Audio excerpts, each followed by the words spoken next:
It's Dan and Dago, and I'm about to deliver the best 4 words in all of the podcasting universe. The Compas are back! That's right, the Compas are back, but they're not alone. Ryan Garcia, the brightest star in boxing, will be joining the Compas. That's how we do it on Compas on the Beat. Nothing but star-studded guests over here on this here, your favorite program. Ryan Garcia will let us know about his showdown against Javier Fortuna this Saturday. Boop, boop, boop. That. Look at that combo, that hand speed by your boy over here. Even busted out the old gloves for this one. But you know he'll share plenty more, like his possible fight against Tank Davis, to what's going on with Team Canelo.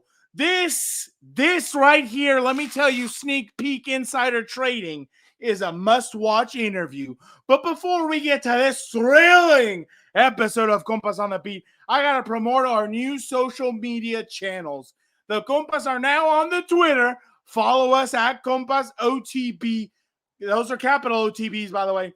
But it does not end there. Just like the ShamWow commercials, wait, there's more. We also made a TikTok, as I call them, TikToks, where you can find us at Compas on the Beat. And of course, make sure to follow us on Instagram at Compas on the Beat and subscribe to our YouTube channel. Help us reach our goal of 1,000 YouTube subscribers before the NFL season. And who knows? Let me tell you all before I say this, if you are listening on audio, you're going to want to check out the video, because look at this prototype of the Herbert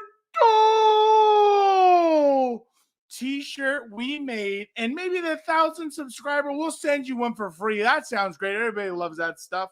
Now, here we go.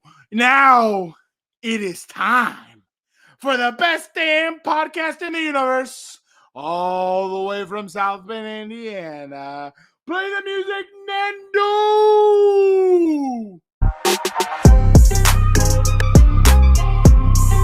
Welcome to Compas on the Beat. I am Fernando Ramirez. I cover Notre Dame for the South Bend Tribune. With me, as always, my co-host, my tag team partner, Gilbert Manzano, OC Register LA Daily News. What's up, bro? Okay, I welcome that. What's up, bro? Good stuff, Fernando. You brought the heat today because it's been about a month. You know, we went on vacation. I'm refreshed. I'm rested. I just asked for a little downtime, Fernando, and you guess what you get right here. And you know what else do you get on Compas on the Beat? Ryan Garcia, boxing superstar.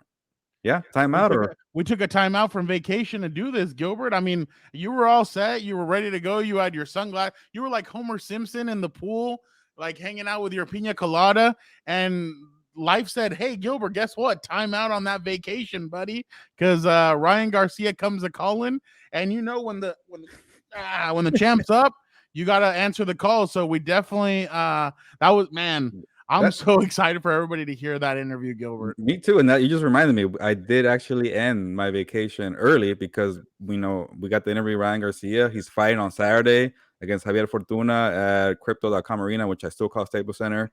So that's where he came back. So anybody who calls me a slacker, Dan and Diego, anybody, I'm here. This is proof that I end things early because I love this program here, Compas on the Beat. What? And you'll be there Saturday too. Yes, I'll be at the fight ringside. So we got him on the show to kind of break it down. You'll get that soon. On the ringside, and then you also get the guest list from the show. So I'm excited for sorry, not the guest list. Yeah, it's guest list. The ringside guest list for the fight. From Ryan Garcia himself later on in the show. By the way, I heard that guest list and I already wrote it down for Compas, future guests for Compas on the Beat. I'm sure you're going to make the rounds. You're going to introduce yourself. You're going to let them know about this here podcast, and you're going to try and get them on. Because you remember, I mean, I'm not trying to spoil things early, but one of the greatest basketball players, well, considered one of the greatest basketball players of all time, is going to be there. And that individual tweeted out, I'd love to jump on a podcast. Why not jump on Compas with the Compas, be a Compa, and tell the Compas what you want. Just air it out. Say whatever you want to say. This is the perfect program for him to come on and say whatever he wants to say. Anyway, you got spoilers, you know. We'll get to That's why I didn't say anything. That's why I didn't say. But I am hyped overall for this show, so. No, and it's gonna be a good. I mean, honestly, Ryan is Ryan. It took him a little bit to warm up to the Compas, but that's just, I think that's any typical interview. It kind of takes you a couple of minutes to kind of get going, and once it got going, it got going. So it definitely definitely Well, was a lot of fun talking to him. for some people, it takes a while to warm up to a "What's up, bro?" When you get with the "What's up, bro," it's like, oh, it's in your face. So that was Ryan Garcia. You kind of hit him with a shot there, and he got used to it. So I'm uh, wondering if maybe I should be doing that during the actual interviews. Like instead of like when I welcome him in, just be like, "What's up, bro?" uh, Maybe that'll wake them up and they'll be like, "Okay, yeah, let's go. Let's get going." I don't know, but I guess just do that for me and for this show. And Fernando, you made it a segment. You could reveal the details of your little trademark there. Yeah, I mean, definitely the opening of the show is going to be called "What's Up, Bro." Like we told you guys, we're going to be making some changes. Like Gilbert said, I'm going to reveal. Well, he kind of revealed the first one, but "What's Up, Bro" is going to be the beginning of the show. Sometimes Gilbert and I will talk about what's hot in the sports world. Other times it could just be what Gilbert and I have been up to. I mean, honestly, it feels like lately too our lives are changing a lot. Things are moving in 70 million directions, but one thing stays true: the Compas will always be here. We're definitely trying to build on this podcast, and we're excited. But Gilbert, tell the folks about our newest addition to the Compas. Yeah, if we're gonna name the segment "What's up, bro," we're gonna take that literally. So, what's up, bro? We have a new producer, Victor Corona. What's up, bro? What's up, Victor? If you see all the back and forth cameras, that's Victor There he right is. here with the Dodgers hat. So you could thank Victor for all the different little layouts here on the program. Victor, how Hey you guys, doing? I'm doing well. Thanks for bringing me on. It's I'm here to make sure you guys are doing everything that you're supposed to be doing behind the scenes. But thank you guys for the opportunity to take this show to the next level. I'm excited. I can't wait to for people to see what we're doing, what we're cooking up. And I'm this is just the beginning. I can't wait to see what else we can do with this, and can't wait to meet some of the fans on Twitter and all our socials. We have a TikTok now. We What? have a Twitter account now. What? So we're moving up in the world. So I'm excited. Yeah, and Vic, before we let you go, I want to give a little bio about you because you and I know each other well. This show is called Compas on the Beat. You are a compa to me, and now to Fernando and his brother Daniel or Danny and Diego. And that's the point of the show. Have more of our compas come and join us, and you offer to help us. And you said, hey, I want to be a producer for the show, and me, I was like, I don't know, and then you talked me into it, of course, and obviously you have a degree in journalism. This is your field, multimedia. Cal State Northridge alum, so that's how we knew each other from the newspaper there, and we developed a friendship from there. Not just journalism, Fernando, this guy knows it. I know you feel like you know a lot about Marvel, but I think Fernando Victor might give you a run for your money. Victor loves movies. We're gonna ask him, eventually down the line about his movies, what he likes, and he also is really big into baseball. If I need somebody to answer questions about baseball, it's Victor. So. We know we're casual fans, but when we want to talk baseball, Victor's our guy. Yeah, and for me, I mean, any question you have, whether it's sports or pop culture, I'm your guy. So I'll let you guys know, especially when Gil gets out of line with his Marvel takes. I'll make sure that he knows what's up. Oh, those are amazing. That's what we love Gilbert though, because of his amazing Marvel takes and everything. Gilbert, did you hear? And Victor broke some news for us that Bad Bunny, El Conejo Malo, Oh is going yeah. to be at the celebrity softball game for All Star Weekend. Gilbert, are you going to try and get a ticket now, or are you going to try and get a pass to go down and maybe try and get him on Compas as well? It definitely changes things. I wanted to go to a home run derby. I've never been to a home run derby. Those are still fun to me, even though they changed the format. I can't I've figure it out. I've been to one. It But was fun. okay, see, I need to go to one, but I saw tickets are like $250. I said you lost me. Never mind.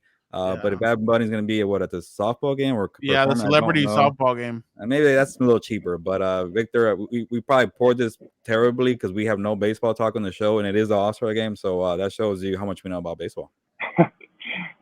Yeah, But it's gonna be fun though. I mean, Gilbert, get the credential, get down there, and be like, Bad Bunny. We talk a lot about you on the show. I mean, it'd be cool to get you on Compas. How about that could be Victor's first assignment? Victor, producer, go out there and produce something like getting Bad Bunny on the show, man. Thank you.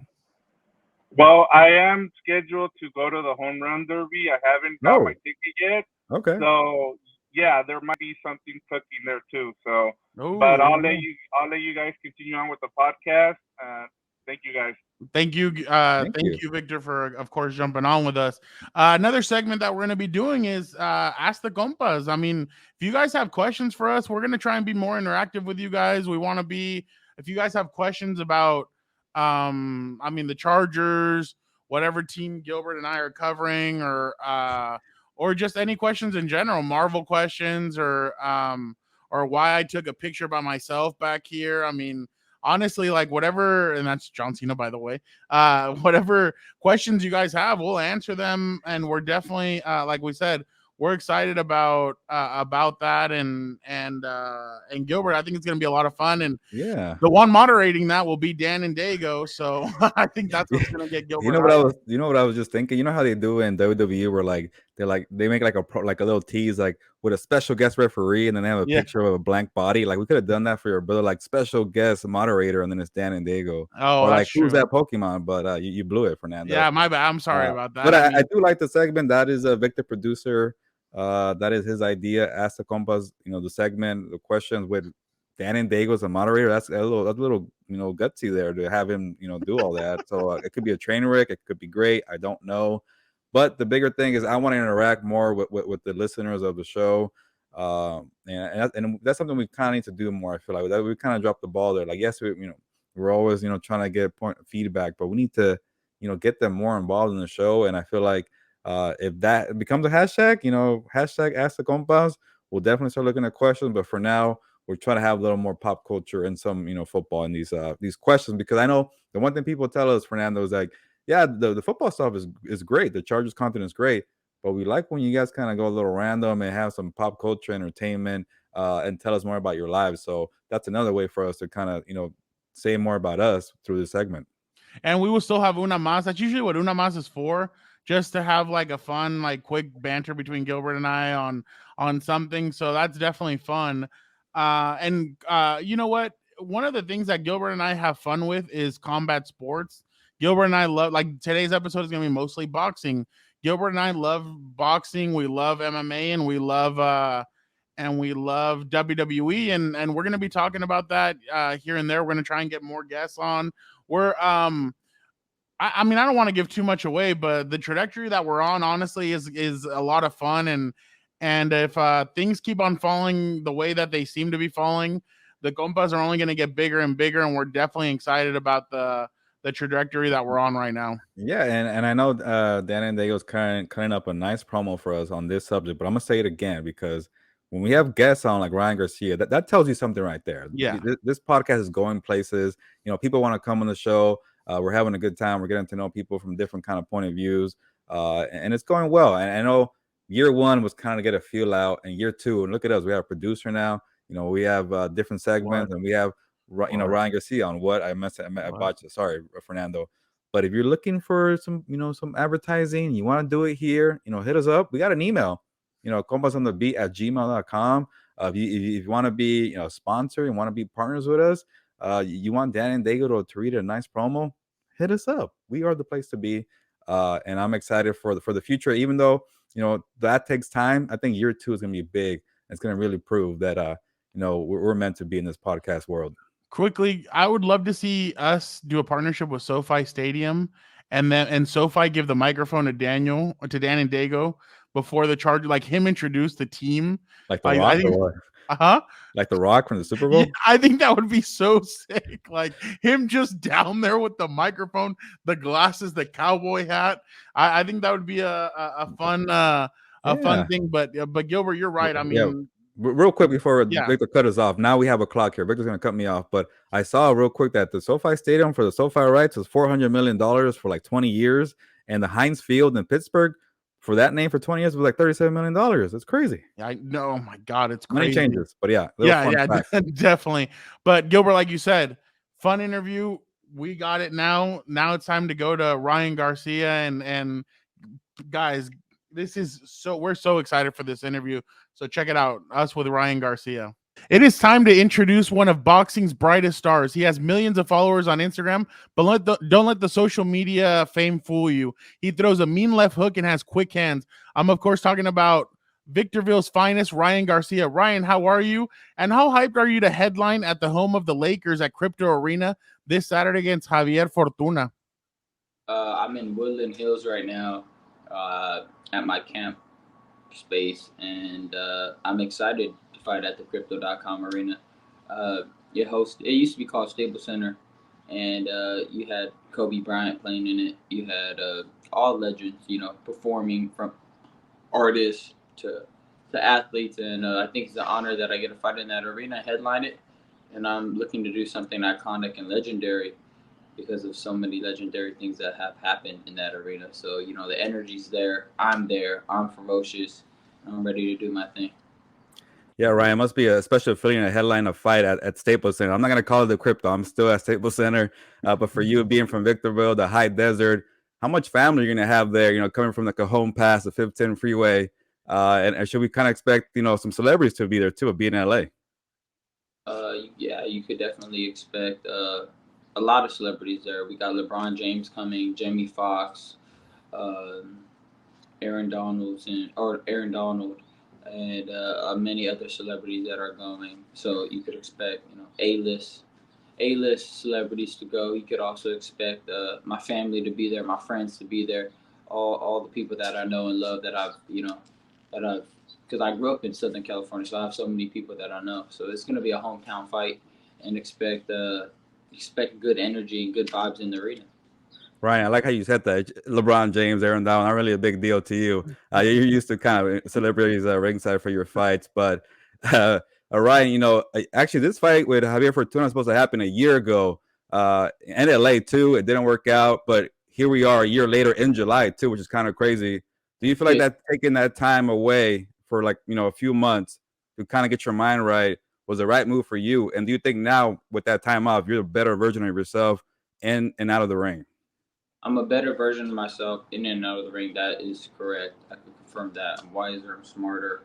I'm more in tune.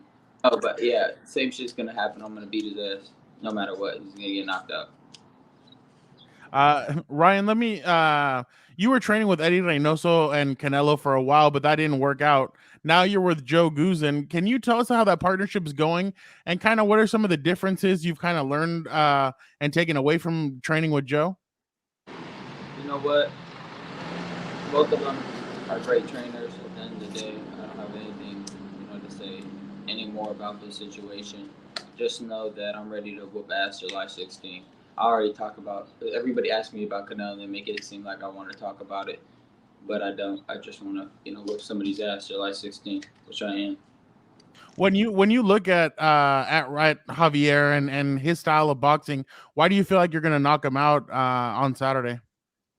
Because he likes to fight and he wants to throw punches, and I'm a great counter puncher. It's what I do.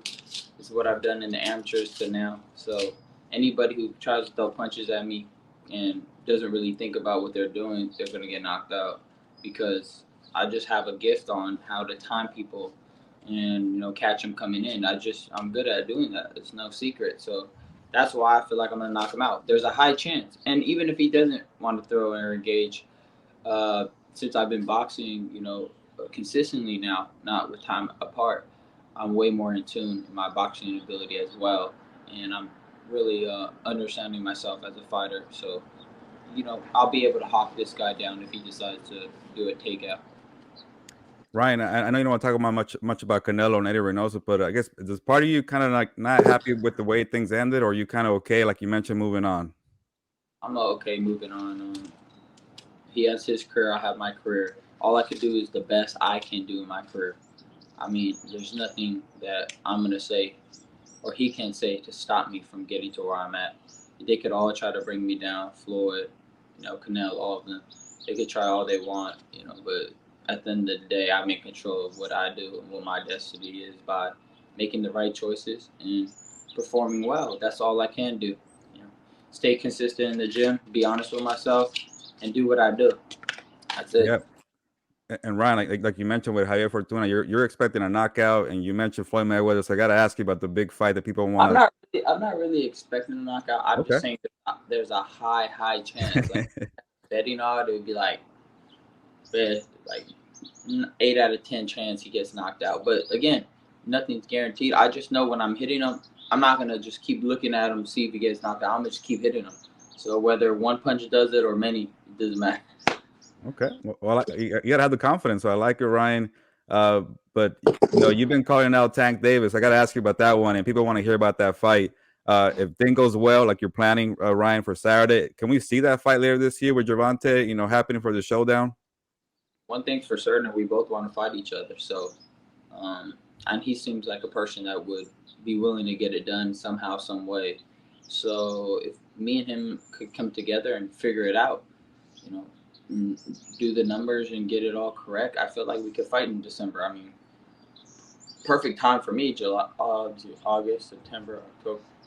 Yeah, 4 months kind of. Yeah, it's perfect. I wanted to fight 3 times this year, so it would be perfect to fight Gervonta Davis at the end and go into 2023 and just destroy it. After I beat Gervonta, that would be a great 2023 coming up.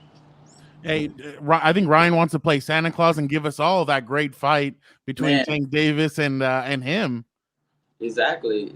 Just this gift, you gotta buy yourself, but what I mean. But we're gonna give you the fight, but you just gotta buy it. Oh no, of course, and people are gonna buy that fight. But I gotta ask you, between you and him, who's side A? I don't really. Whatever the numbers say, side A, side B is. I don't really have. I know what I bring to the table. I know that us together we make a huge fight. I do great, ticket sales fighting Tegao. You know what I mean? Fighting Fortuna, people that majority of the fans don't know, and I sell a lot of tickets. But again, whatever the numbers say, I don't mind. If he's 60-40, I'm about 60-40. Whatever the data says, let's go for it, and we could go from there. Because I don't want it to be an ego thing. I just want it to be a numbers thing. Do you care where that fight takes place, or do you want kind of the Las Vegas kind of classic that everybody has for big fights? I want Vegas or LA. I want to do the SoFi Stadium, if anything, in LA, and just sell that out, go crazy. But whatever they want to do. So you want to be the first? You want to be the first boxer to take on SoFi Stadium? Yeah, I think that would be a sellout, and I think that we'll have one of the biggest events in LA of probably the biggest event in LA in 2022 for sure. Ryan, you mentioned the Tegao fight in San Antonio. That was your first fight, like in over a year, I think 15 months. How did you feel you did in that fight? I know it wasn't a knockout, but you got the win. I mean, I did what I could do at that time. I knocked him down. I hurt him 3 times in the fight. I won every round. There wasn't much that I could do other than just keep pressing. He kept holding me, and he kept, trying to survive. When a guy's pure goal is to survive, some people can become successful in that because that's just, that's their main focus in the fight. His manager even told me after I hit him in the first round, he was like, I don't want no part of this. Like, basically, I'd rather just survive this fight, you know what I mean, and just live to fight on another day. But I wasn't even at my best, I feel like, because after a year and a half, it's hard to know what to do when you're in that moment. You haven't been in that moment in a while. I hadn't fought in front of a crowd. I didn't know how to ignore the crowd. I was paying attention to the expectations of a knockout and this and that. Now I'm more focused, and I could see the truth more. That it doesn't really matter. Just do what you do, and that's it. And that's what I was kind of missing at that point because I hadn't been in the ring a long time, and I'm an entertainer, so I like to entertain. But the guy didn't want to fight, so like my coach said, you can't have heart for 2 people. You can only have heart for yourself. So I tried, but kudos to him. I actually like Tegao. Tegao is actually a cool guy. I hope the best for him. Ryan, where do you rank yourself in the lightweight division? There's David Haney. The best. That's it. The best. There's no other question. I would never put another fighter in front of me ever in my life. I don't have that in me. I have a competitive spirit in me. You would have to make me realize it by firsthand. There's no way I could see anybody beating me, just because of my determination to get better or to figure it out. Whatever's in front of me, you'll see me make the adjustments. I'm not even a pressure fighter, but you see how I pressured Luke Campbell. I just figure it out. Whatever I have to do, I'm going to figure it out. And if they're not thinking like me at this fast pace, I'll be able to beat them. So, these guys, they're good. Don't get me wrong. The whole weight division is good. You don't get here by just being average. They're all above average fighters. But I'm just that much better. I'm probably levels, stories better, talent-wise, faster, stronger, explosive, timing, reflexes. Plus, I'm not ignorant to not try to get better. I want to get better. I want to get better in my skill level, in my defense, everything I'm doing, constantly working, like what is working, what's not working. And that's how I excel myself. So I can't wait to fight these guys not to prove anybody wrong, but just to beat their ass because I'm competitive. I just really want to do it for myself to know that I'm the best in this division. I know I'm the best. I just have to get to that spot where we fight, we make a bunch of money because that's going to live on for our family. But deep down in my soul, it's all competition. That's all I'm about. So that's why I want to fight so bad. I have a strong competitive spirit in everything I do. Your competitive spirit, was that from you developed from a kid when you were a kid? Yeah. No matter what I did, I tried my all in it, and if I messed up, I figured it out. So I always knew that even if I didn't have it, all figured out at one point, I knew that I would get there by just constantly talking to God, talking to myself, and trying to figure it out. I said, God, how do I do this? Because I have the talent. I'm athletic. I have, everything I need. I have all the gifts. I just got to put it all together. And once I do, they got to run because it's dangerous. Man, I'm really a weapon at some point. You know what I mean? I hit you with a left hook. It's like getting hit by a hammer. That shit's not fun to get hit by. So when you walk through TSA, do you have to get stopped and they tell you, hey, we need to get you over here, and they need to search you because you're a weapon? So they handcuff my left arm. It's weird. They handcuff one side of my arm. Like, yo, why not my right? They're like, you haven't got enough knockouts in your right. I'm like, what the fuck? I'm all pissed. I'm like, just can you do the other hand too? They're like, nah, just the left. I'm like, all right, like too dangerous. Now that I think about it, Ryan, did you show Damian Lillard the left hook a little bit when you guys were sparring a little bit? And Damian didn't want none of this smoke. You know what I mean? He wanted to dribble basketballs all day. He wanted to shoot threes. I told him, we're not shooting threes, Damian. This is some real work. Nah, I love that guy. He got a lot. He's pretty competitive himself. He wants to learn boxing. He has pretty good technique. He does. So he'll probably fight later down the line, I think, when his career is over with. Like, just, the celebrity stuff. I feel like he'll get a match in for sure. Ryan, when you meet these guys, I mean, other sports figures, how much fun is it to talk about other sports? I mean, talking to Damian about basketball, talking to other guys about different sports. Do you have fun kind of doing that and chopping it up with guys from different sports? Man, I have fun in almost everything that I do, and because I love to learn about their sport or their culture, or what the little nuances are in their sport, because I know what the little things that people don't see in mine. So when I have these conversations with these guys, I just want to see where their mentality is at. And it's crazy. I will say this: boxing is the hardest sport. Like the way I see other people, not that they don't train hard, but the amount of dedication it takes in boxing is tenfold higher than most sports. Like, they work hard, don't get me wrong. They put their work in. But the level of mental determination it takes in boxing is like no other. It's nothing compares to it, other than maybe MMA. But again, boxing's been around so long. I just think that boxing is still, for the strategy-wise, boxing is the hardest. Ryan, I know MMA, you got the takedowns, but in boxing, it's just your hands. You got to stay creative. You got to stay, active. You know what I mean? You can see the difference when an MMA fighter goes into boxing. Their striking, it's nowhere near where it was in the octagon. Why? because boxing, their striking is levels above. You know, the danger to me in boxing is a little, surprisingly, I think more than MMA.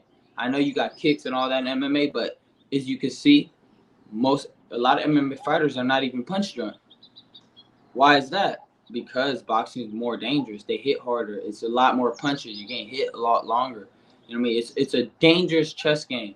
So to me, it's like boxing is the highest level of mental determination. And I think that's why a lot of these athletes have respect for me, even though, you know, contrary to what all these weirdos say on the internet, you know, about me, but all the other people that are at the highest level, they respect me, and they respect what I do. So I think to me, that's what keeps me level-headed between all this hate and negativity I receive every day. Is the people that really are doing something give me respect.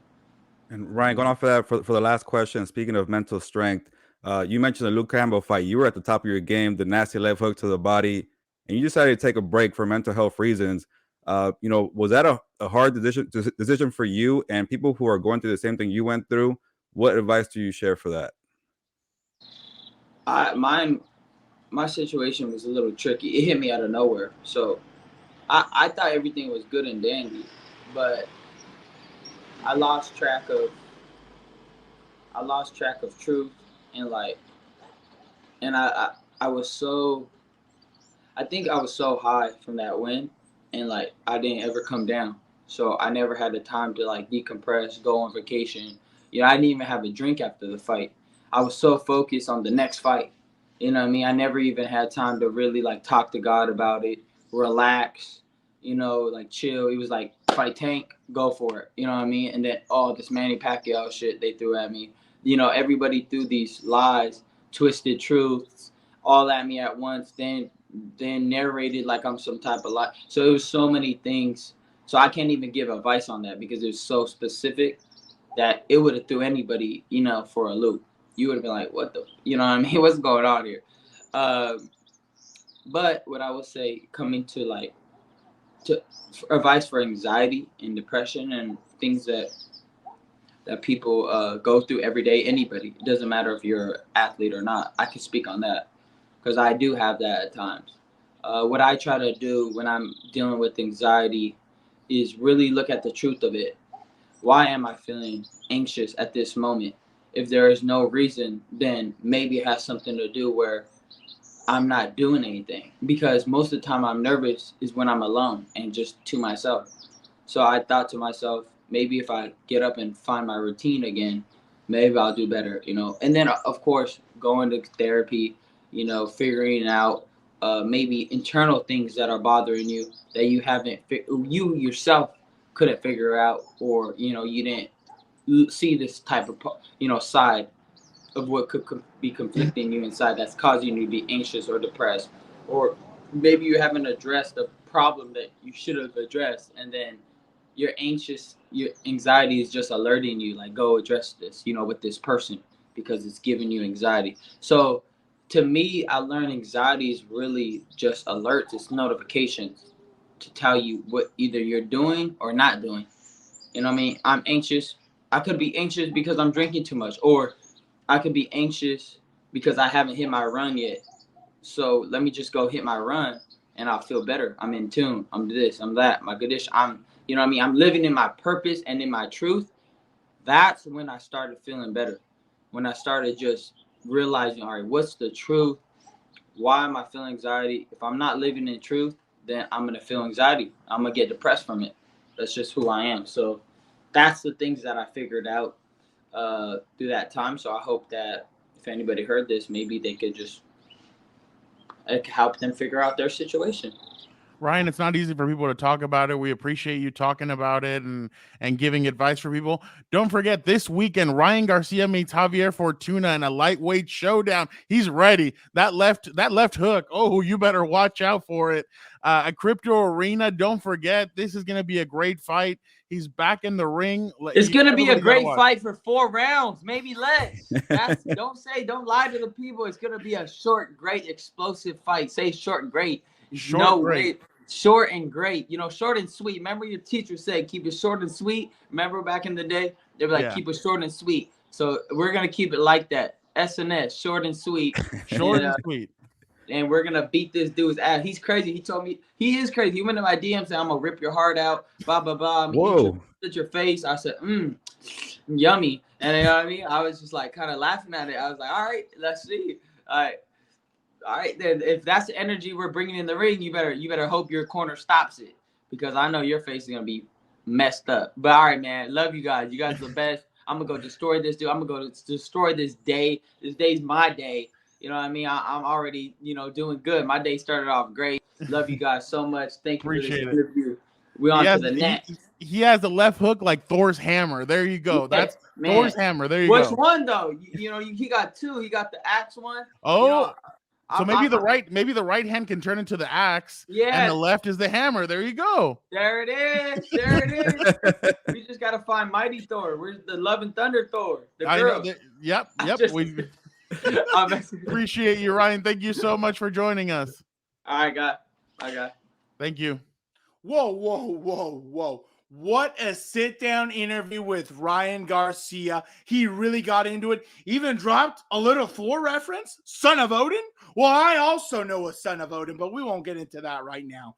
Hopefully, we see him against Tank Davis later this year. But that reminds me, Ryan Garcia is close to 10 million followers on Instagram. He's a superstar, and it says a lot about the Compas that he joined us on the program. This podcast is going places. And just like Uncle Sam, we want you to be a part of it. If you're looking to advertise with the Compas, send us an email at compasonthebeat@gmail.com. You know I drink whiskey. You know I love to eat.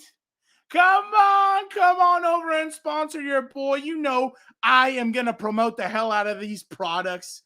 We're looking for sponsors for the NFL season. So let us know if you want to partner with the best damn podcast in the universe. Now let's get back to Compas on the Beat. Gilbert, if I had to go with that interview with an emoji, it'd be the emoji, the head exploding. That was a fun interview, Gilbert, with Ryan Garcia, to be honest. Yeah, you could tell, Ryan Garcia was just starting his week. He wasn't sure about this podcast. Like, hey, these guys are cool. Let's talk a little boxing with them. And I'm glad that he really told us a little bit about everything from the Canelo thing. Maybe not too much, but you could tell, he wants to move on to the fight from the trash talking. How about Javier Fortuna, man? Jump into the DMs to talk to Ryan Garcia. Are you crazy? Why are you jumping show on that? I wanted to ask him about that. Why are you jumping in his DM? But you know what the funniest part? I didn't know if he was going to go for my whole hey, when you go into TSA, do they stop you with that left hook? And he's like, man, they handcuff only one arm. And I'm like, why only one arm? The other one isn't developed.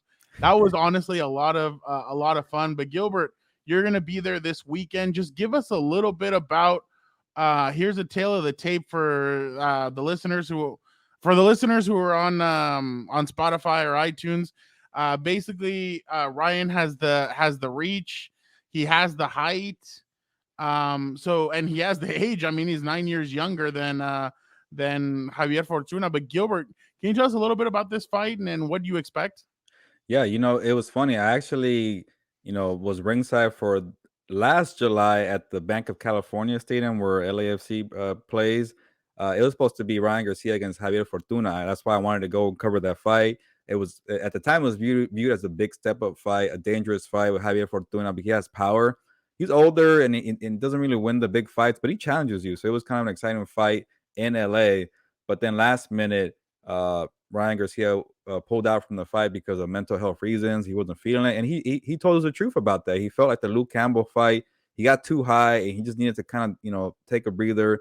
And that's hard to do sometimes. So, some people kind of, want to bash him for that. I say credit to you because you're only 23 years old, man. You're moving fast. So I think maybe waiting a year, getting the mind right, and then training now a little more, and then figuring out your trainer too. I know he wasn't working out with Adrian Reynoso.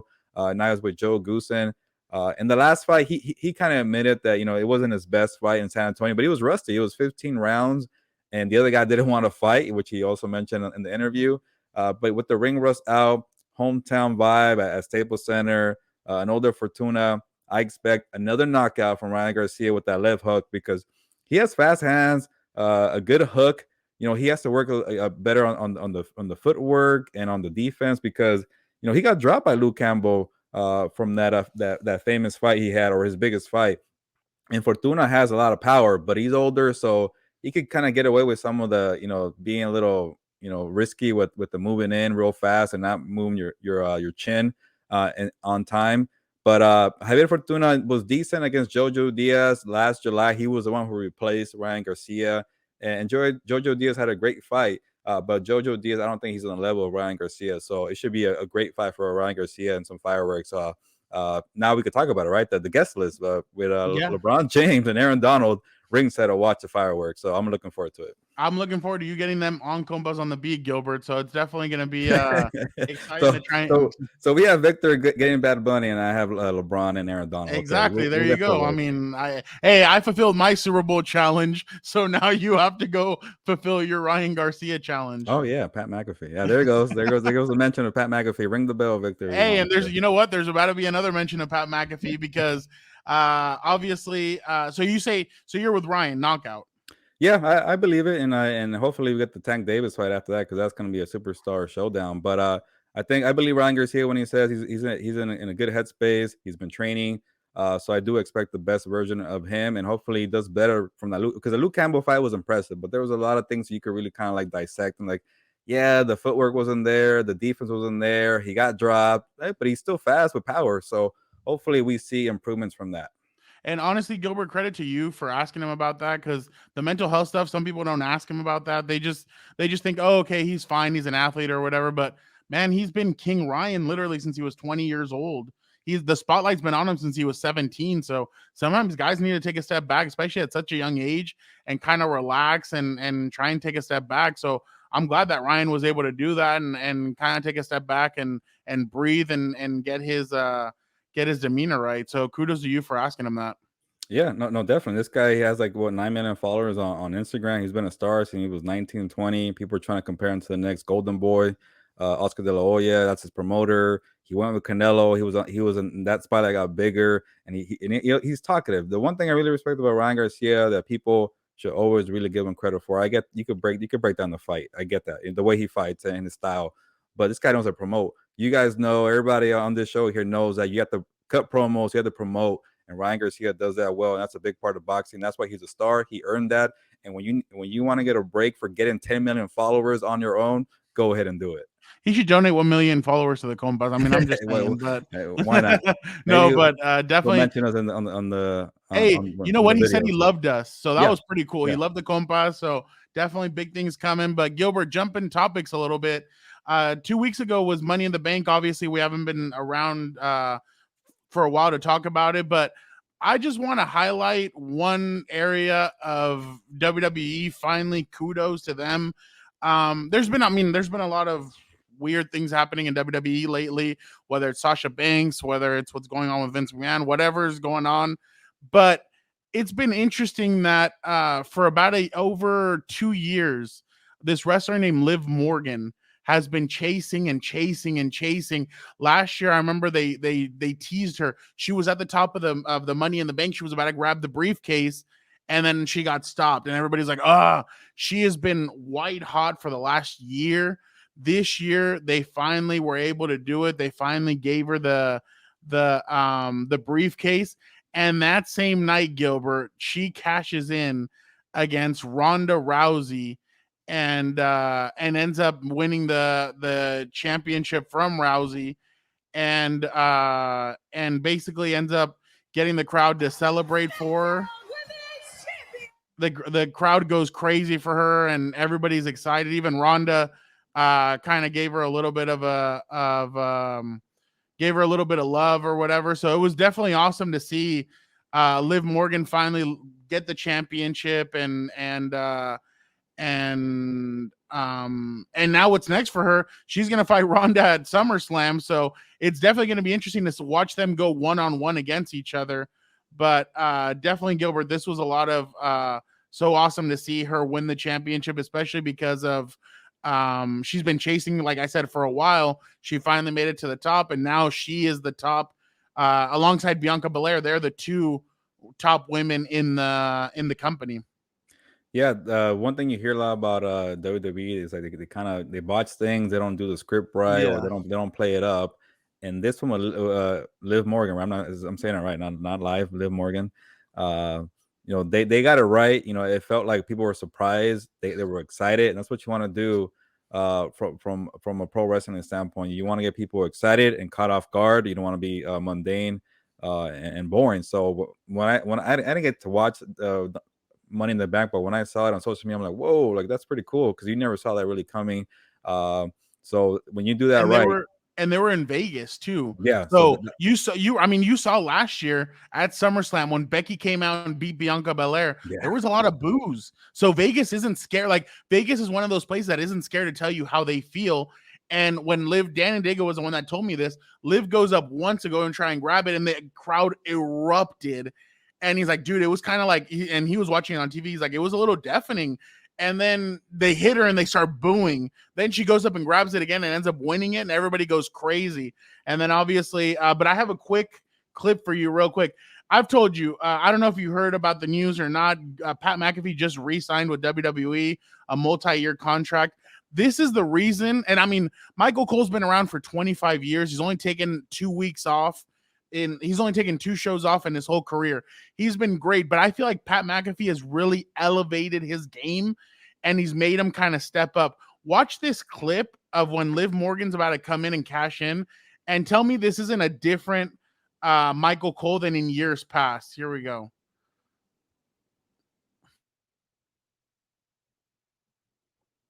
Cole, okay, what a performance. Oh my God, are you kidding me? It's Liv Morgan! Liv Morgan! There's Money in the Bank! Morgan's coming to the ring! Is Morgan going to cash in? She's cashing in, Cole! Morgan's going to cash in! Morgan's going to cash in! And Morgan a kick to the bad knee! Kick to the bad knee! Roll up, Miranda! Roll up! Let go! That's the champion! Champion! Holy! You gotta be kidding me! Wow. I think we lost Fernando. That's how hyped he was about that video. He had to leave. But I'll say this about Michael Cole and Pat McAfee, man. Like they know what's coming. They know that Liv Morgan's gonna win that belt, but they were still excited. They were still pumped up. And that's the best. Not just the crowd from the broadcasters. They were all eating it up. They were loving it. Fernando, thank you for coming back. Did you just go just say a woo because you were so excited about seeing that video again? I was so hyped just because like Pat loses his voice, Michael Cole's over here jumping around, but that's what I'm saying. Like you and I were talking about right now. When you hit something like that, when you hit, like you hear the crowd, like you're hearing it from Michael Cole right in front of the crowd. They erupted. So definitely, I think if Liv Morgan, I hope and I truly hope, Gilbert, because I'm hearing rumors that Bayley may be returning pretty soon, and they're thinking about putting the belt on Bayley, and they don't want to do the Ronda Rousey Bayley stuff right now. They want to wait more closer to WrestleMania. I hope that's not true. I hope WWE gives Liv Morgan her due and lets her run with the championship for a little bit because, man, she's improved so much in the ring. She's done so much good work that I just don't want to see it go to waste with a quick 1 month championship opportunity. But man, it's so exciting to see somebody new hold one of those championships, and it not be Sasha or Charlotte Flair, it not be Sasha Banks, and not be somebody typical or Ronda Rousey, because that Gilbert, I'm so tired of Ronda Rousey. It's ridiculous. The baddest woman on the planet was in 2015. She is not the baddest woman on the planet. She's done. She's cooked.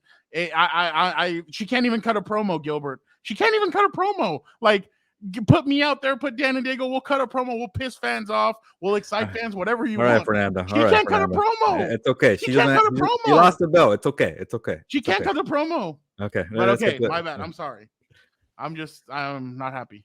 Okay. She lost. I'm happy for Liv Morgan. There you go. Okay. There you go. What do we have next? You know what? Talking about somebody who can electrify, Gilbert. It is time to bring in your boy Dan and Dago. What's up, lads? Can you let your brother finish introduction before you start yelling at the mic? Jeez. My bad, dude. Then I got the camera angle wrong, and this is just it's going well. It's going well so far, dude. Can you get some light in the room, man? I know we're supposed to be on the same side, but I'm gonna keep attacking you because I just want you to be on your A game. Where's the light, man? Dude, I told you that's why we needed to record earlier. It's I have no 7:30. light.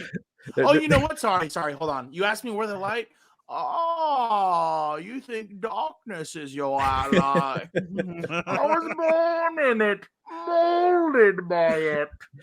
I didn't see the light. Let me ask you real quick before we go off the rails, Dan. At 7:30, in the Pacific time zone, there's still a lot of daylight. I don't know where you are. Maybe I'm at an undisclosed location. Okay, Don't you worry about that. Right. It's probably dark over there. Undisclosed. Okay, well, tell me about the shirt. I like the shirt, by the way. Dude, so this shirt, right? I was telling people in the promo, right? The prototype says shovel included at the bottom. Why does it say Prototype shovel shirt. included? Because he loves to bury anything you hold dear. Which, by the way, I'm gonna fix this backdrop. Don't get too worried about this. I'm gonna get it right next time.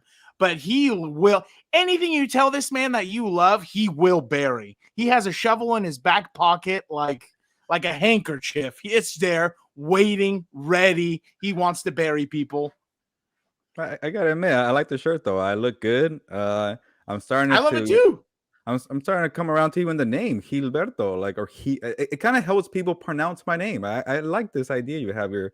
You're welcome. Danny Boy is Gilberto. I don't know if I got that right. By the way, shout out to Caroline for that picture because that's where I got it from. Yeah, that's she's gonna be happy. I will tell her that because she's kind of mad at you, Danny Boy, for copyright reasons. That's her picture, no credit. So I think she'll take a shout out though. No copyrights. You almost got sued. You almost got sued for that picture. Dude, I said it in the chat. I said it in the chat as soon as I saw this photo and I made my intentions known. You didn't say anything, so I was like, okay, for the betterment of this year program, we're gonna use this image. I appreciate you, much obliged. No, and that's a great picture. And as soon as I saw it, I told Daniel we need to make a shirt. And Gilbert didn't know anything about it. Like I just told Gilbert, oh, Daniel has a surprise for you. And a couple of weeks ago, Gilbert came down and we went to a Padre game. And Daniel just looks at Gilbert looks down, and Gilbert's like, "Oh my God, what a great shirt!" So he definitely. But say what the next comment was after that, Frown. Tell him. Tell the listener. Do I get one? Do I get one? Exactly. Thank you. You gave me one, but in a different color. Like, I wanted the black one. There it is. There it is. I want the listeners to know I brought this man a gift, belated, mind you. I didn't go up to up north for a little bit right on his birthday. His first comments to me were, my birthday was 2 months ago. My birthday was 2 months ago. And normal people say thank you. Roberto! Okay. You've done enough of that in the promos. I appreciate your effort. It's just usually it's not executed well. Like right now, you have to promote the shirt and you're in the dark. So good effort, poor execution. I did it earlier here. Ready? Whatever. But Dan and Diego, you're here for a reason. Can you let us know why you're here, please? Yeah, I am here because there is a new segment. Electrifying. That's right. Electrifying. Let me tell you why your boy is here today. We have a new segment here on Compas on the Beat that includes your boy making the man at the top right corner over there just a wee bit nervous. It is a segment called Ask the Compas. So we are going to ask the Compas a few questions here, and let's see what they answer. And don't worry, since I'm moderator, I got a little surprise for you. Roberto! Look at this little button right here. Did you hear what that said? Say? No. Ready? Wow. This is a kid show. Come on, man. All right, fine. I won't use it then. Didn't we have sound for you, Danny Boy? Victor, can you play some sound for Dan and Diego? I think sound. We're gonna get some headbangers. Some headbangers. But that's all right. We'll so let's get Let's get to these questions right here. So one of the questions is Sylvester Stallone celebrated his 76th birthday last week. What is your favorite Stallone movie, and why is Rocky IV, when he beat the communists and ended the Cold War, your favorite? Who's going first? Me or Fernando? You gotta go. You're moderator. Come on, man. No, I can't. You go first, obviously, because if I pick Fernando, then you're gonna be like, "Oh, of course you would pick your brother. It's my show. It's my show." This sounds very familiar, but okay. Okay, all right. I'll go first. I could have sworn Fernando went first in a different timeline or universe, but I will go first. It is my show. I go first. And I won't be basic because I know where you guys are going, and like you mentioned, Dan and Diego, Rocky 4. It's a good movie, but I am going Rambo, all the Rambos, even the one when he's old already, because he's 76 right now. He was maybe 65 at the time. He still got it. So there we go. Terrible gun noise. I love Rambo, the headband, all that. Coming out the mud, doing the marks, all that. Yeah, Rambo. And can I get an extra one before you guys, jump in? It depends. Last time you wanted to steal all of them, and that wasn't fair right there. Judge Dredd. I had 2 Yeah. weeks to remember. Yeah. We got it. Okay. You keep picking the ones I'm gonna pick, dude. Oh, and real quick, another one, Demolition Man, because that was my favorite game. Sega Genesis, Wesley Snipes, Sandra Bullock. Let's go. Maybe I got the names wrong too. No, that's a good try. I used to love Judge Dredd when I was a kid. I used to love watching it. That was, it's funny. That's one of the first movies that Rob Schneider did and introduced us to Rob Schneider. So that was a pretty funny. He was hilarious in that movie. So it definitely was interesting to watch. I'm gonna go with the Rockies. I mean, the American Dream, Rocky Balboa gets a chance to go up against Apollo Creed, against the champ, and ends up taking him the whole way. And then obviously in the second movie he ends up beating him. Third movie you get Clubber Lang. Hey woman, you wanna know what it's like to sleep with a real man? Come over here. Yeah, okay. So, Mr. T. that's a great Clubber Lang movie, or a great Clubber Lang line. He should have his own movie, by the way. Yeah, no, it's funny. I thought that's where they were gonna go with the Creed movies. Obviously he's Rocky 4 was incredible. The storyline, everything that they did with it. The Creed movies were good. I love Sylvester Stallone's acting in the first Creed. I thought he did an incredible job. The second Creed, I mean, it went a little less Sylvester Stallone, so I was kind of like about it. And then Creed 3, I heard, is going to be no Sylvester Stallone, so I don't even know if I want to go watch it, because I didn't even know that. Yeah, so to me, Sylvester Stallone is what makes all those movies amazing. So his acting is just incredible, and I feel like he's really underrated. But definitely, I think Rocky 4 is one of his greatest movies. Rocky 2 and Rocky 4, to me, are two of the greatest Sylvester Stallone movies ever. He's done a lot of really good stuff, and he's done Cliffhanger. He's had some other really good movies. So I'm definitely, I definitely love Sylvester Stallone. And I think he's one of my favorite actors of all time, just because of the movies that he's made, and obviously Rocky being a national institution. That's right. They wanted Burt Reynolds to be director wanted Burt Reynolds to be Rocky. They forget that I think he wrote and directed, or at least he wrote Rocky. They didn't want him to be it. Yeah. And one last thing about Stallone, his acting and everything else in Rambo is so underrated. Like, you see those scenes of him like really getting in it about his experience in Vietnam and everything. So underrated. That's why I'm saying. Jeremy Fowler published a story ranking the top 10 QBs in the NFL according to 50 executives who don't know anything, coaches who are confused, and scouts who I don't know who the hell they've been watching. But do you agree with their top 10? 1, Aaron Rodgers. This one just hurts me to say. 2, Patrick Mahomes. 3, Josh Allen. 4, Tom Brady. 5, Joe Burrow. 6, Matthew Stafford. This is just disrespectful. 7, the son of Odin, God of Lightning, Justin Herbert. 8, Russell Wilson. 9, Deshaun Watson. And 10, Dak Prescott. Give me the list one more time after Justin Herbert. I already forgot it. So after Justin Herbert's Russell Wilson, Deshaun Watson, and Dak Prescott. Okay. Am I going first again? Yeah, obviously you're going first the whole time, dude. Okay. Thank you. Yeah, first of all, a couple things. I wish I was going last for this one, because I know where Fernando and Daniel are going here, but also, I think my biggest beef is not Justin Herbert number 7. It's the top 4 order. I don't really like Aaron Rodgers number 1.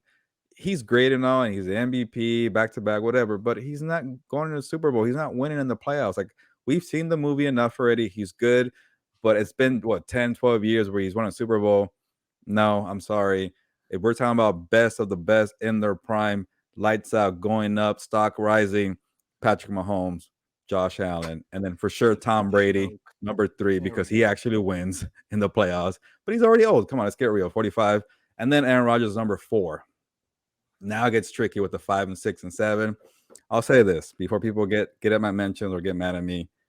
I don't Adam. have I don't know, but I don't have a big beef with Justin Herbert at number 7 because it's a poll from people in the NFL. What really matters for people in the NFL is winning. You have to win. You got to have that winner pedigree, playoff mentality. Show what you're made of. Have that dog in you, like people are saying. I sounded old. Dog mentality. But yeah, but Justin Herbert, it's not his fault. He hasn't gotten that opportunity to show that in the playoffs. If we're talking about skills and talent and who's going to be with who has the most talent, probably Patrick Mahomes, Josh Allen, Justin Herbert, number 3. But we're analyzing everything. It's like pound for pound rankings in boxing. We're doing resume and skill. So you know what? I'll just flip Matthew Stafford and Joe Burrow. Matthew Stafford won the Super Bowl. He's been around the game for a while. I know he did not do well for many of those years, but he just won it. Number 5, Joe Burrow, number 6, and Justin Herbert, number 7. I'm okay with that. I don't even care about the back end because people are so focused on number 7. So that's my my spiel. I think I'm going to piss off some people too. I kind of agree with Gilbert in that sense. I think that Tom Brady should have been number 1 just because he continues to do great things. He's going to have Chris Godwin's back. They added some weapons on offense. The defense is going to be the question mark, but I think Tom Brady deserved to be number 1 on the list. I thought Aaron Rodgers should have slid to about 5 because we're talking about the upcoming season.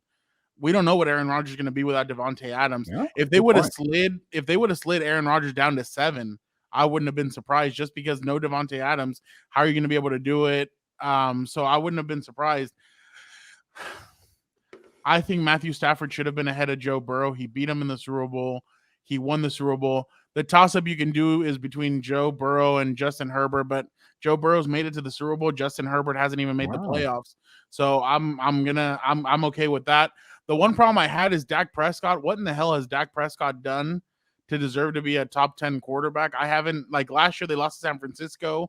To me, that should have been Lamar Jackson's spot or somebody else's spot, just not Derek Carr, because I saw a lot of people. What about Derek Carr? Derek Carr's not a top 10 quarterback. I'm sorry that I still have questions. Vic, the producer, is a Raider fan, so no, I know that, and I know that I already told him I feel sorry for him. I know Joe Morley's gonna come after me because he's been doing all this crap, all these videos. Oh, Derek Carr. I didn't understand why Deshaun Watson was in there. He hasn't even played in a year and a half. That was a little questionable as well. I think they're going based off of talent, but what if Deshaun doesn't play this season? So that's another thing that some questions that I had. I think they're going based off of Deshaun from 2 years ago, which Deshaun was a top 3 quarterback, top 5 quarterback a couple of years ago. But there's a lot of question marks that I have about this list. Justin Herbert's in a good area. I mean, he's fine. 7. What do these rankings really mean? It just.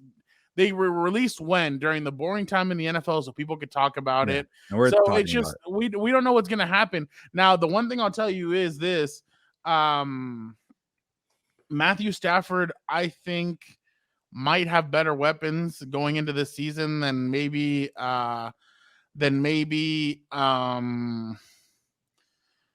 Justin Herbert's going to have. I mean, the rich get richer. Allen Robinson, Cooper Kupp. You may be getting OBJ back. He has some weapons on that offense. That's why I kept on clamoring that the Chargers needed more weapons on offense to get him more weapons. And I was a little tough on it. But I'm just saying, I think Herbert needed one more receiver. But hey, who knows? Maybe I don't know what I'm talking about. Josh Palmer is going to end up taking your brother's time. Your brother's ready. And my bad. Go ahead, Daniel. My bad. I know why. If you're listening on Spotify and you can't see, you're going to want to see. I know why you're wondering why I have a shield in my arm, and let me tell you why. Because just like the 300, I will fight to the death about why Justin Herbert keeps getting disrespected. If my Lord sees this past the message, I'm with you, Sire, to the death. Let me tell you why. This is honestly, I get pretty frustrated. It's so ridiculous to me that they put Patrick Mahomes on such a pedestal over Justin Herbert, and let me tell you why. Before you call me crazy.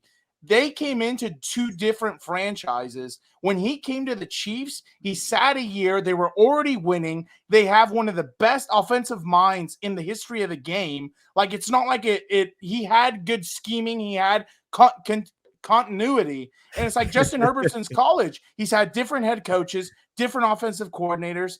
despite this adversity, the son of Odin, god of lightning, is still putting up numbers. We were. Can we you just were give us your top 5 missing at a least and few- call it a day? Come we on. were give me your top. missing a few pieces on defense from winning this division. Like, that's why I don't understand why they think the Chiefs are so unkillable, impenetrable. We almost won the division, but we were a few pieces away. And hopefully this year is going to be the year. And let me tell you, I just want to say this, and then I'll move on to the top 5. Justin Herbert, first 2 seasons, per the NFL, Adam, passing yards, 9,350. What is that? The most ever. Thank you very much. Passing touchdown, 59. What is that? The most ever. Thank you. 300 plus yards. Okay, we don't need all the stats. Most ever. Thank Who's number 1 on your ranking? Give me that. Oh, it has to be Tom Brady. No doubt in my mind. You just did a whole defense of Justin Herbert. He's not even your number 1 quarterback. Get out of here. Dude, you have to pay homage. You have to pay homage to this man. A year ago, he led the league in passing, didn't he? Who's number 2? Justin Herbert. Who else am I going to take over him? Number I'm 3. not going to take Matthew Stafford. Ray Charles could have been out there winning that game with that stacked of a team. It's ridiculous. I'm not going to take Josh Allen I like, but I like just you could take all those top 10 and say straight up swap for Justin Herbert. I won't do it. Never. I don't care what they try and give me. Nothing. Don't give me 5 number 1s. Don't give me your trash quarterback. The son of Odin is my guy. And to the death, to the end of it, I'm going to defend him. 100% he should be number 2. I think all these stooges in the blue check mark brigade don't know nothing. All right, that's it. Fine, whatever. You, I shouldn't say. We appreciate Dan and Dago's time. Getting me worked up, sweating. We appreciate his time coming on. Gilbert, obviously, Dan and Dago has his opinions. Did you agree with anything that he had to say? We both like the Rambo movies. That was about it. I think we're fans of Stranger Things, and I think we feel the same way. And obviously, he's a Chargers fan, so he's gonna have Justin Herbert number 2. And hey, I wouldn't be surprised he's number 2 next year or the year after that. So I'm not too mad at him. What do you think about? Well, I mean, just before we get into Una Mas, what do you think about them? I mean, Justin Herbert heading into this year. Yeah, Fernando, you just asked me a random question, but okay. Obviously, we've been talking about all off season. I think they're going to be fine. I love where Justin Herbert is going. And the best thing for him is continuity. There you go, Dan and Diego. You couldn't say that. He has that with Joe Lombardi, Brandon Staley, and I think I was on a show earlier. I think Victor knows this. Q from Raider Nation. He asked me what's the biggest addition for the Chargers. I said just same offense, same play callers. That's big for a young quarterback. He's gonna be playing faster, and we'll see how it goes. But you got to make the playoffs, and then you'll be higher on the rankings. I'll just leave it at that. Gilbert, I'm gonna take it easy on you today for Una Mas. I want to ask you real quick. I have a surprise for you.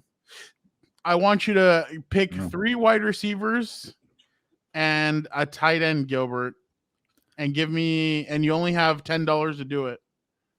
So we're officially in Una Mas, right? Yes, sir. Okay.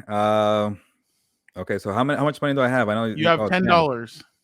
Okay. I'm okay. You're usually I like this is why I told Victor earlier when we were doing the rundown. I'm like, I don't even know what to talk about for Una Mas. And look at you, Fernando, always ready.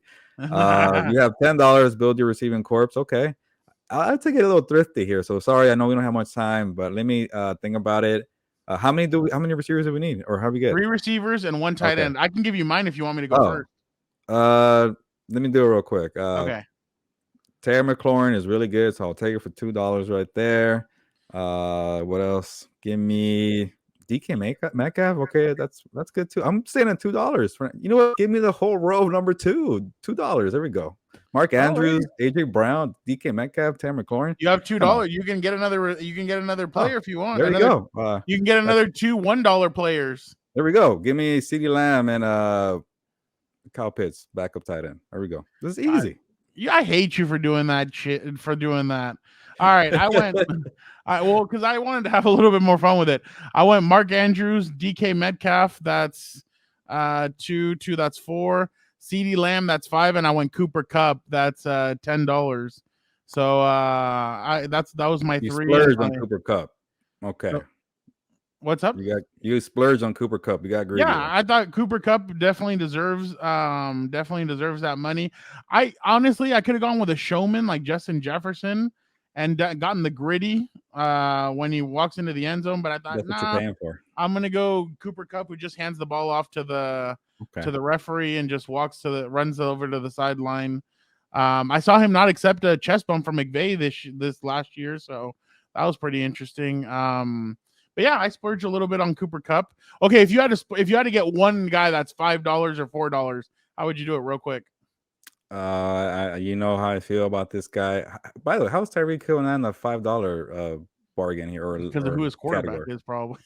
Oh yeah, so that's the part of the thing. You get the quarterback too. Okay, No. I don't think that's right. I don't think so. But yeah, I was surprised that Tyreek Hill was not there. I think Devontae Adams is number 1 receiver in the NFL. 1 and number 2 is Tyreek Hill. So, and then you can make a case for Cooper Cup at 3. That's definitely for sure. So, he was he got the trifecta last year.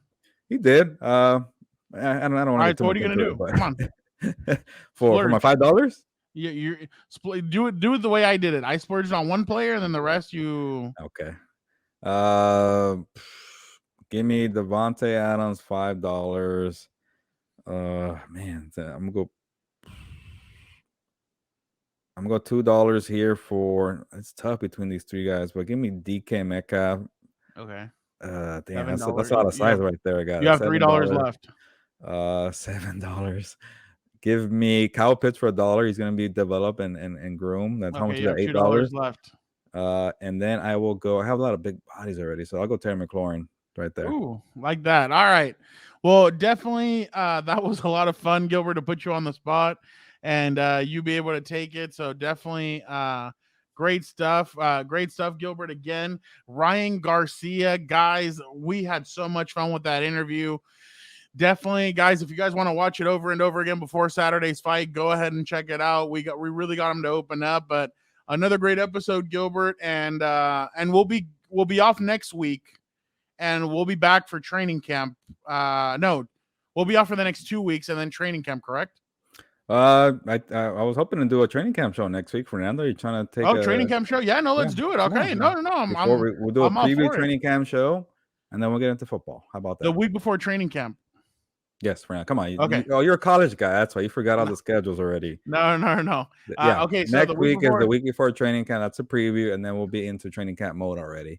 Bunch of stuff to talk. I'm sorry, fans of the show. Fernando's already in college football mode. He doesn't know training camp NFL. Yeah. So definitely, we'll see what we'll see if we can round up some good guests for that preview. But again, guys, thank you guys so much for listening to us. I hope you guys are excited about the new changes, the new direction that we're taking Compas on the Beat. Again, to Victor, thank you so much. Our producer, Dan and Dago, thank you so much for jumping on with us. Definitely, a lot of fun is coming, and I'm telling you guys, like, you guys don't want to miss this. We're really building something amazing here, and we're excited about the direction that we're taking Compas on the Beat. But for now, you know what? Gilbert's got to get back to vacation. So, ¿sabes qué, Gilbert? Vámonos. Ya nos vamos, pues, vámonos.